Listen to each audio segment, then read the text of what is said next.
Salve VVVVV, aqui quem fala é o Tupã. Bom, pra começar o episódio, uma reflexão meio triste. O mangá vai terminar e como sou teimoso, um pouco burro também, certo? Ainda estou aqui, no episódio 28. Pode chorar, amigo, que está tudo bem, desabafar. Pode, chora hahaha, amigo, é pra essas coisas. Dito isso, Jujutsu 28. E bom, o episódio volta no exato momento que a Rika toma um balaço mortal. Pra você ver, tem vagabundo que toma 10 e sobrevive, a mina tomou só 1. O mundo não é justo. Mas enfim, vendo a moça caída, Suguru procurou o culpado. E lá estava ele, Fushiguro Toji, o babaca. Bom, Suguru não entende nada, mas o Tojinho explica. De forma simples e rápida, Satoru foi de vala. E o Suguru, numa demonstração de amizade incrível, ataca o Toji. Só faltou dizer, foda-se. O que pra mim foi deveras impressionante. Não teve um olhar triste, uma surpresa mais exagerada. Achei problemático, mas enfim, a batalha começa com o Suguru lançando o seu dragão edição Shine pra cima do Toji. E a primeira coisa que me deixa curioso é saber como o Toji está se defendendo da mordida do dragão. Malandramente, a mão invisível esconde o corpo do Toji. Mas o absurdo só aumenta, porque mesmo sem visão para o Suguru, Toji faz alguns disparos com sua pistola. E de forma absurda, ele acerta o alvo com precisão. Nada que o Suguru não pudesse lidar, claro. O animal é rápido, mais rápido que balas e bloqueia com um espírito. Aí, nesse momento, me levantou outra dúvida. Tipo assim, por que ele não usou energia amaldiçoada para bloquear? Balas são mais poderosas que a energia amaldiçoada. Isso é uma questão, certo? Teoricamente, a energia amaldiçoada deveria ser impenetrável por objetos que não possuem energia amaldiçoada, certo? Ou tô viajando? Nesse caso, imagina o Itadori usando uma submetralhadora. Uma oportunidade perdida. Inclusive, para quem não possui feitiço, a melhor escolha seria as armas de fogo. Melhor que espadas, lanças e enfim. Bom, voltando pra treta, o Suguru usa o dragão pra jogar o Toji lá embaixo, na Vila Velha e saltou atrás dele. Aqui, o Suguru já deveria ter notado que a vitória não iria vir. O dragão fez como um caminhão desgovernado e saiu varando todos os prédios no seu caminho enquanto usava o Toji de para-choque. E o violento saiu como se nada tivesse acontecido. E, além desse fato, fiquei confuso do porquê o Suguru fica retirando os espíritos dele. Porque ele fez o dragão virar purpurina. Ele não consegue manter o espírito por muito tempo ou só é o roteiro atuando? Porque já adiantando, assim, achei o Suguru muito fraco. Enfim, depois de pousar no meio da cidade velha, Toji começa a explicar as coisas. Primeiro ele explica o porquê ninguém vai vir ajudar explicando que nessa época do ano, existem muitas ocorrências e que naturalmente, chamanzada que já não são muitos, estão ocupadas agora. Ainda tem os pequeninos que ele soltou lá fora. E como ele não tem energia, é como se fosse invisível para a segurança da escola. Assim, poderia questionar o porquê uma operação, que supostamente é de extrema importância para todo o mundo de Jujutsu só possui 2 pessoas trabalhando nisso, poderia, mas quero evitar o estresse. Bom, voltando, ainda no Toji, ele começou a falar e nunca mais parou. Depois de explicar o porquê ninguém viria em socorro, ele passou a explicar como invadiu sem ser percebido. Ele revela que não tem energia, mas que tem um problema, as armas. Ele explica que usa um espírito, muito conhecido como Anel Espacial em algumas histórias. Porém, esse espírito também possui energia, e a sua solução é engolir o espírito. E com isso dito, o Toji está lutando nerfado. Porque ele não pode comer, por pelo menos, um dia antes da missão. Imagina ele indo tirar o espírito e vomitando o café da manhã. Viver assim seria insuportável. Sem falar que segundo o Suguru, espíritos têm gosto horrível. E indo além, ele estava naquela lanchonete comendo enquanto o espírito estava no estômago dele. Que vida merda, hein? Enfim, pra resumir, ele foi lutar com fome. E bem, depois de explicar isso, ele simplesmente regurgita o espírito, mas numa facilidade impressionante. E tipo assim, é um espírito num mundo fantástico. A merda do espírito poderia rastejar, flutuar ou qualquer coisa melhor que ser vomitado.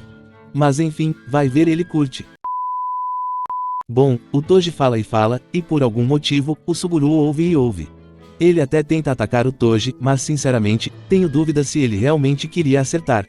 Finalmente, 1 hora depois o Suguru pensa, tô ouvindo isso por quê mesmo?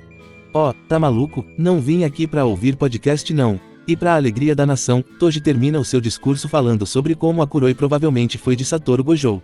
Aí, o Suguru ouviu tudo o que queria e decidiu cair pra porrada. Claro, ele mandou o dragão branco de olhos amarelos com cílios lindos. Versão anti-direito autoral, e dito isso, não entendi. No primeiro confronto, o Toji usou o corpo e tancou a mordida do dragão branco de olhos amarelos com belos cílios. Mas agora ele meteu uma espada. Porque, não é o brabo, mete os peito fera, quer bancar que é foda, mas não se garante quando a parada acontece, muito fraco. Mas teve mais, Suguru lançou uma metralhadora traçante também. Infelizmente, ele está ignorando os sinais. O dragão não faz nada e as lulinhas menos ainda. Como o Suguru escolheu ignorar os sinais, o dragão branco de olhos amarelos e cílios lindos, vulgarmente chamado de dragão arco-íris. Que sem dúvidas, é um ótimo nome para uma maldição. Tomou o belo prejuízo e foi de bilionário. Mas, o dragão deixou um presente, com o corpo que se recusa a assumir.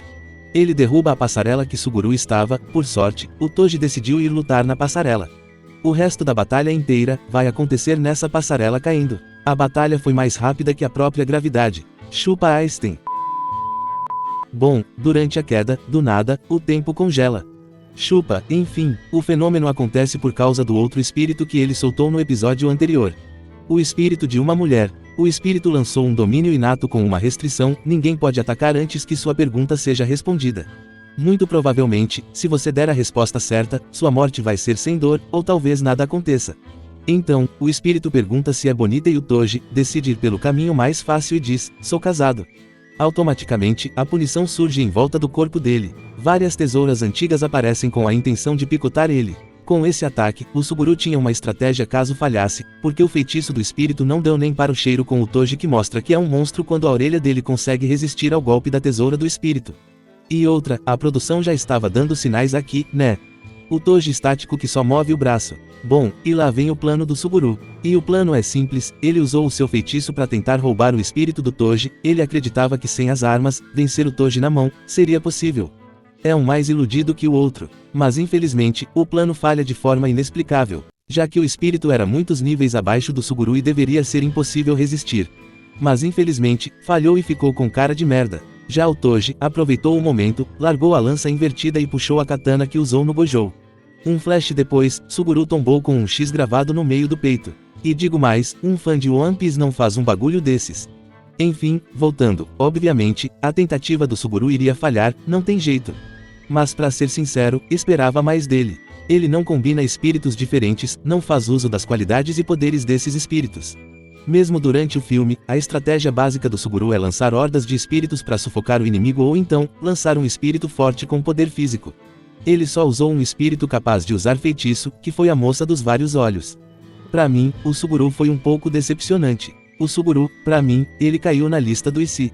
E se ele usasse mais espíritos com feitiços poderosos? Ele comeu o espírito que causa efeito temporal do início da temporada, será que ele não conseguiria usar esse espírito de alguma forma, por garantia? Enfim, o Suguru prometeu tudo e não entregou nada. Esse é meu sentimento. Bom, voltando pra batalha, ela termina com o Toji mostrando todo o seu desprezo por xamãs. Os cara nasceram com 1 milhão de talentos, vários feitiços roubados e perderam para um cara sem nada. E isso é, na visão dele, que é limitada pelo preconceito da família Zenin. Tipo assim, como é que ele não tem nada? Maluco tem um corpo de aço, mais rápido que muito feitiço. Possui uma maestria em armas única. E sentidos afiados num nível divino. Ele pode não ter feitiços, mas ele não precisa ter. Ele não perde em nada. Achar que ele é um lixo por não ter energia amaldiçoada é um puro e simples preconceito babaca. Pense que, o Toji foi o único humano que venceu o Satoru. Ainda assim, apesar do desprezo por xamãs e suas bênçãos, ele ainda dá o nome Megumi para o filho. Bom, Suguru fica vivo porque é um mestre de maldições e o Toji não sabe o que vai acontecer quando ele morrer.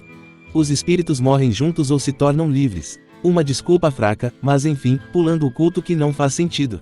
Temos o grande reencontro de Toji e Satoru. Infelizmente para o Toji, Satoru recebeu a bênção da mão invisível e conseguiu dominar a energia positiva. O fato de no manual do feitiço ilimitado não conter a informação de que o feitiço vermelho utiliza energia reversa me irrita, mas vou só ignorar. Enfim, de volta pra luta. Toji já começa apanhando, tomou um feitiço vermelho pra ficar esperto. Mas ele não desiste, saca uma corrente e prende na lança invertida. Ele entende os feitiços do Gojo e acha que pode vencer. Ainda assim, por uns segundos, ele sente que vai perder, mas suprime o sentimento e vai com tudo. Se tivesse ouvido os seus instintos. Mas, ele seguiu em frente contra um Satoru que está no ápice, ele alcançou o mais alto domínio do seu feitiço, revelando um segredo oculto. O feitiço roxo, o vazio roxo. Um golpe mortal. Depois de perder metade do seu tronco, Toji foi condenado a morrer. Mas antes de morrer, ele lembrou de sua família. Detalhe, até hoje não sei quem é essa mulher. Ela é a mãe do Megumi ou é a mãe da irmã dele, a Tsumiki? Enfim, Toji se arrepende, ele estava pronto para ir, mas lembrou do Megumi mais uma vez. Ele fala do Megumi e como ele será vendido para o Satoru que poderia ignorar, mas sabemos que não vai. Por fim, Tojinho dá o último suspiro e vai direto para o inferno. Minutos depois, vemos o Suguru chegando e encontrando o espírito do Toji vivo. No final, o Suguru não achou estranho o espírito que antes foi capaz de impedir o feitiço dele, dessa vez ser absorvido sem resistência. Enfim, na cena seguinte, temos o Satoru carregando o corpo da Riko, enquanto uma multidão bate palma. Um pessoal que se veem como pessoas corretas e boas, né? Ainda bem que o mundo não é assim, né? Imagina se fosse. Bom, a rachadura que vai inevitavelmente os separar, nasce quando mesmo querendo muito, o Suguru decide não chamuscar todo mundo. Porque como xamãs, eles têm que ter autocontrole. Sugurinho tá de brincadeira, aí depois muda de ideia e o errado é o Satoru. Pilantra. Abraço e até a próxima.